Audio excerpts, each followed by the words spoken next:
حضرت یحییٰ علیہ السلام ایک جلیل القدر پیغمبر تھے۔ آپ حضرت زکریا علیہ السلام کے بیٹے تھے۔ حضرت زکریا علیہ السلام میں جو عادتیں تھیں وہی عادتیں آپ کے اندر بھی تھیں۔ حضرت زکریا علیہ السلام بہت عبادت گزار پیغمبر تھے۔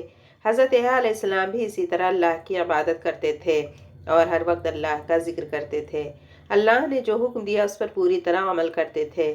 حضرت یحییٰ علیہ السلام کا واقعہ سمجھنے کے لیے حضرت زکریا علیہ السلام کے بارے میں بھی جاننا ضروری ہے، اس لیے ہم زکریا کا حال مختصر طور پر بیان کریں گے۔ حضرت زکریا علیہ السلام کے کوئی اولاد نہیں ہوئی۔ اب تو وہ بہت زیادہ بوڑھے ہو چکے تھے، بڑھاپے کی وجہ سے بہت کمزور ہو چکے تھے، لیکن اولاد کی خواہش دل ہی دل میں مچل رہی تھی۔ اللہ کی ذات سے وہ مایوس نہیں ہوئے، کیونکہ اللہ ہر شے پر قادر ہے، وہ سب کچھ کر سکتا ہے۔ اس کے کام ایسے ہیں کہ وہ انسان کے وہم و گمان میں نہیں آتے، اس لیے وہ اللہ سے رات و دن دعا کرتے تھے۔ آخر اللہ نے ان کی دعا قبول کی، انہیں بشارت ہوئی کہ مایوس نہ ہو، بیٹا ہوگا، اس کا نام یحییٰ رکھنا۔ کسی بھی مایوس انسان کے لیے اس سے بڑی خوشخبری اور کیا ہو سکتی ہے؟ اس نے جو مانگا اسے مل رہی ہے۔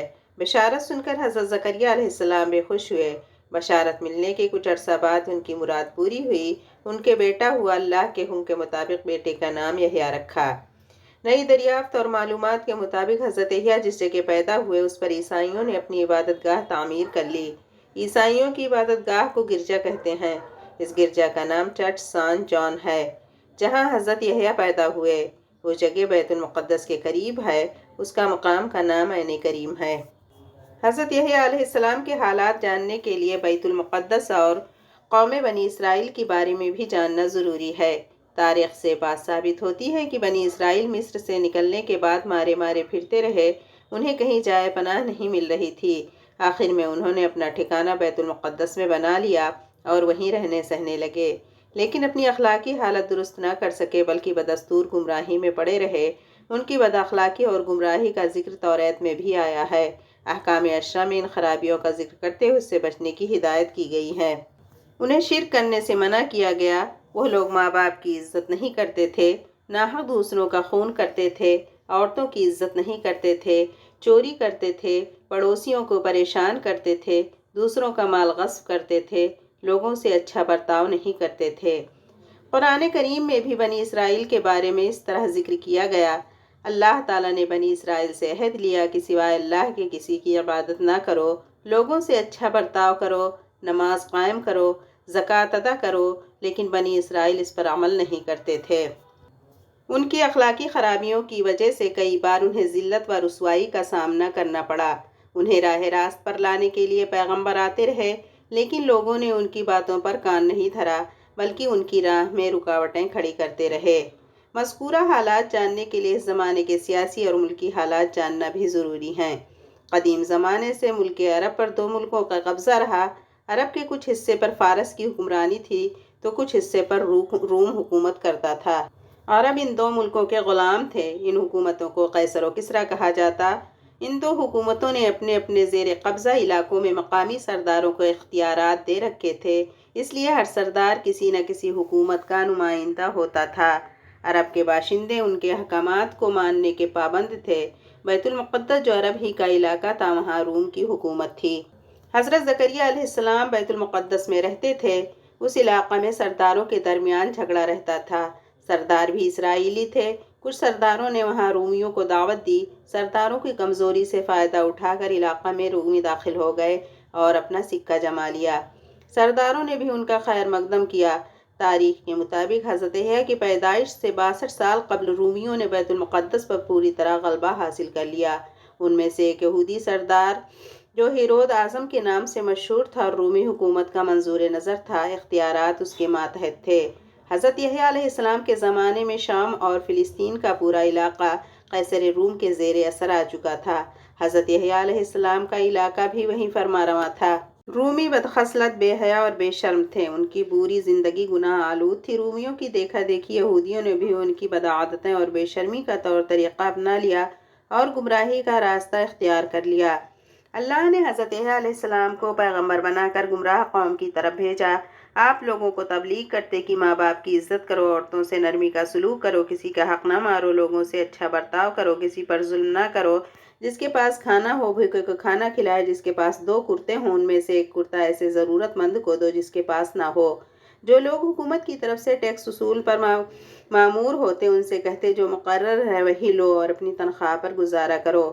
اور نماز اور روزے کی بھی تلقین فرماتے آپ فرماتے اللہ کے سوا کسی کی پرستش نہ کرو، نہ کسی کو اللہ کا شریک ٹھہراؤ، اللہ نے تم کو پیدا کیا وہی تم کو رزق دیتا ہے، تم اسی کی بندگی کرو، اپنے مال میں سے صدقہ نکالو، شب و روز اللہ کا ذکر کرو۔ آپ اپنے زمانہ میں بے حد مشہور تھے، آپ کا شمار نامی گرامی لوگوں میں ہوتا تھا، لوگ آپ کی بے حد عزت اور احترام کرتے تھے، آپ نے کبھی عیش و عشرت کی زندگی بسر نہیں کی، آپ دنیاوی آرام اور لذتوں سے دور رہتے تھے۔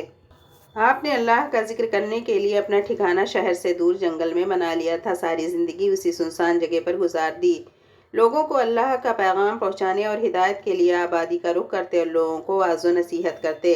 آپ تورات کے احکام پر پوری طرح عمل کرتے تھے، بنی اسرائیل کو بھی اس پر عمل کرنے کی تلقین کرتے تھے۔ اسرائیلیوں میں سے بھی بہت سے لوگ آپ کے خلاف ہو چکے تھے، آپ کی باتوں کو سننا پسند نہیں کرتے، اس لیے آپ کو بہت سی مشکلات کا سامنا کرنا پڑا۔ آپ نے ظالموں کا ڈٹ کر مقابلہ کیا، حکومت وقت اور سرداروں کے ظالمانہ رویے سے بھی مایوس ہو چکے تھے، ان کے غلط کاموں پر انہیں ٹوکتے تھے اور ساتھ ہی ان کی اصلاح کرتے تھے، اس بنا پر آپ کو قید میں بھی ڈالا گیا، اس پر بھی آپ نے صبر و تحمل کا مظاہرہ کیا۔ حضرت یحییٰ کی جو خاص صفت بیان کی گئی وہ یہ ہے کہ آپ اللہ کے فرمان کی تصدیق کرنے والے ہوں گے، آپ اللہ کا دین پھیلانے اور گمراہوں کو راہ راست پر لانے کے لیے ہر جگہ جاتے اور منادی کرتے تھے کہ لوگوں توبہ کرو، آسمان کی بادشاہی قریب آ گئی ہے۔ اللہ نے حضرت یحییٰ علیہ السلام سے فرمایا یہ ہے کتاب الہی کو مضبوطی سے تھام لے، ہم نے اسے بچپن ہی میں حکم سے نوازا، اپنی طرف سے اس کو نرم دلی اور پاکیزگی عطا کی، وہ بڑا پرہیزگار تھا اور اپنے والدین کا تابعدار تھا، وہ سرکش اور نافرمان نہ تھا۔ ایک مرتبہ حضرت زکریہ اپنے بیٹے حضرت یحییٰ سے ملنے کی غرض سے جنگل گئے، تلاش کے بعد ان تک پہنچے اور کہا بیٹا ہم تمہیں دیکھنے کے لیے بہت بے چین ہیں، تم یہاں آنسو بہا رہے ہو۔ حضرت یحییٰ نے ادب سے جواب دیا ابا جان آپ ہی نے ہمیں بتایا تھا کہ جنت اور دوزخ کے درمیان ایک میدان ہے جو خدا کے خوف سے آنسو بہائے بغیر پار نہیں ہو سکتا اور جنت تک نہیں پہنچ سکتا۔ حضرت زکریہ یہ باتیں سن کر رو پڑے۔ حضرت یحییٰ علیہ السلام نے ایک اعمال کے ذریعے ہی اللہ کو راضی کرنے کی کوشش کرتے رہے، جبکہ بنی اسرائیل مذہبی عالموں میں یہ صفت نہیں تھی، بلکہ انہیں اس بات پر فخر تھا کہ وہ حضرت ابراہیم علیہ السلام کی اولاد ہیں، وہ جو چاہیں کریں ان سے کوئی پوچھ گچھ نہیں ہوگی۔ وہ اپنے آپ کو خدا کے چہیتے سمجھنے لگے تھے اور کہا کرتے تھے بہشت تو ان کے لیے خاص کر دی گئی ہے، اسی زعم نے اسرائیلیوں کو کہیں کا نہ رکھا، دنیا بھی وقار ہونے لگے خدا کے نزدیک بھی۔ آپ کے پاس اسرائیلی عالم آتے تو آپ انہیں صاف صاف کہتے کہ تم اس بات پر غرور نہ کرو کہ تم ابراہیم کے اولاد ہو، آپ فرماتے جو درخت اچھا پھل نہیں لاتا وہ کاٹا اور آگ میں ڈالا جاتا ہے، تمہارے اعمال بھی اچھے نہیں ہیں۔ حضرت یحییٰ علیہ السلام کی باتیں دل پر اثر کرنے والی ہوتی تھی، جو سنتا دم بخود ہو جاتا اور روحانی سکون اور مسرت حاصل کرتا۔ بنی اسرائیل میں صدیوں سے ایک پرانی رسم چلی آ رہی تھی جسے بپتسمہ کہا جاتا تھا۔ حضرت یحییٰ علیہ السلام کی تبلیغ کے نتیجے میں جو لوگ گناہوں سے توبہ کرنے کے بعد اللہ کا دین اختیار کرنے کے خواہش مند ہوتے وہ اپنی اصلاح کے لیے آپ کے پاس جاتے، آپ ایسے لوگوں سے توبہ کراتے اور ساتھ ہی دریائے اردن کے پانی کا ایک چلو سر پر ڈالتے، یہ اس بات کی تصدیق تھی کہ وہ بدی چھوڑ کر نیکی کی طرف آ گئے ہیں۔ آپ ان لوگوں کے لیے دعائے خیر کرتے، ہر آنے والا شخص توبہ کرنے کے بعد آپ کی تعلیمات پر چل کر آئندہ گناہوں سے بچ رہنے کا وعدہ کرتا۔ چنانچہ حضرت یحییٰ علیہ السلام نے قوم میں بپتسمہ دینے والے لقب سے پہچانے جانے لگے۔ بپتسمہ کا مطلب بندے کو اللہ کے رنگ میں رنگنا ہے، سب سے بہترین اللہ کا رنگ ہے، یہ عمل استباق کہلاتا تھا۔ آپ کا زمانہ اور حضرت عیسیٰ علیہ السلام کا زمانہ ایک ہی تھا، دونوں اللہ کے نبی تھے۔ حضرت عیسیٰ کے معجزات اور تعلیمات کے بارے میں سنتے رہتے تھے، آپ کو معلومات حاصل کرنے کا شوق تھا، اس غرض سے آپ نے اپنے 2 شاگردوں کو حضرت عیسیٰ کے پاس پیغام دے کر بھیجا کہ آیا وہ جیسی شہرت سنتے ہیں عین اسی کے مطابق ہیں یا نہیں۔ وہ 2 شاگرد حضرت عیسیٰ علیہ السلام کے پاس گئے اور حضرت یحییٰ علیہ السلام کا پیغام سنایا تو حضرت عیسیٰ علیہ السلام نے انہیں نصیحت کی اور دین کی باتیں بتائیں اور معجزات بھی دکھایا اور فرمایا کہ جو کچھ تم نے دیکھا ہے وہی جا کر بیان کرو۔ شاگرد واپس آئے اور فرمایا جو اندھے تھے دیکھنے لگے، جو لنگڑے تھے چلنے کے قابل ہوئے، جو مردہ تھے وہ زندہ ہوئے۔ آپ نے سن کر فرمایا کہ کمزوروں کی مدد کرنا بھی بہت بڑی نیکی ہے، اور برائی اور فحاشی سے بے حد نفرت کرتے تھے۔ آپ نے ایک عورت کو بے حیا زندگی گزارنے پر منع کیا تو اس نے آپ کو شہید کر دیا۔